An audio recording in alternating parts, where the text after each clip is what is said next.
Breaking news Marathi या वृत्तवाहिनीला subscribe करायला विसरू नका आणि हो, व्हिडिओ आवडल्यास नक्की लाईक करा।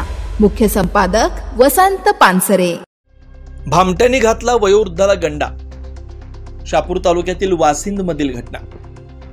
शहापूर तालुक्यातील वासिंद शहरात गुरुवारी कामानिमित्ताने आलेल्या गुरुनाथ वामन जाधव वय वर्ष 60 या वयोवृद्धास इको गाडीमध्ये आलेल्या भामट्याने 33,000 रुपयांना गंडा घातल्याची घटना नुकतीच घडली।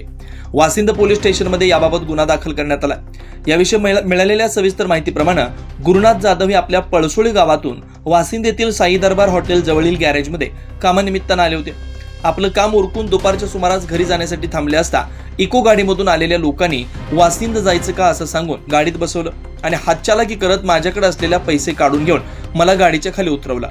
तेव्हा काहीतरी गडबड झाल्याचं माझ्या लक्षात आलं। मी खिशात बघितलं असता माझ्या खिशात पैसे नसल्याचं लक्षात आलं, म्हणून मी पोलीस स्टेशनला तक्रार दाखल केल्याची माहिती सदर वृद्धाने दिली आहे। मी वाशिंदला आलो होतो, साई दरबार तिथेशी मी गॅरेजला गेलो, तिथेशी ट्रॅक्टरचे मी साहित्य घेतला। साहित्य घेतल्यानंतर मी तिथे पैसे काढले, ते पैसे मी काढले ना खिशात ठेवले। तेवढ्यात मी हवेला आलो, तिथून धनी विको गाडी आली। त्या विको गाडीने गाडीत मी बसलो आणि मला 1 मिनिटात उतरवलं। तेवढ्यात माझे पैसे काही काढून घेतले।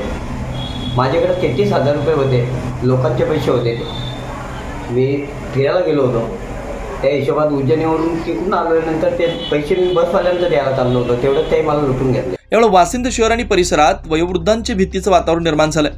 दरम्यान सदर भामट्या विरोधात वासिंद पोलीस स्टेशनमध्ये भारतीय न्याय संहिता 303 नुसार गुन्हा दाखल करण्यात आला। वासिंद पोलीस स्टेशनचे पोलीस निरीक्षक सदर घटनेचा तपास करतात। Breaking news Marathi, Vasind, Shahapur. Breaking news Marathi या वृत्तवाहिनीला सबस्क्राइब करायला विसरू नका आणि हो, व्हिडिओ आवडल्यास नक्की लाईक करा। मुख्य संपादक वसंत पानसरे।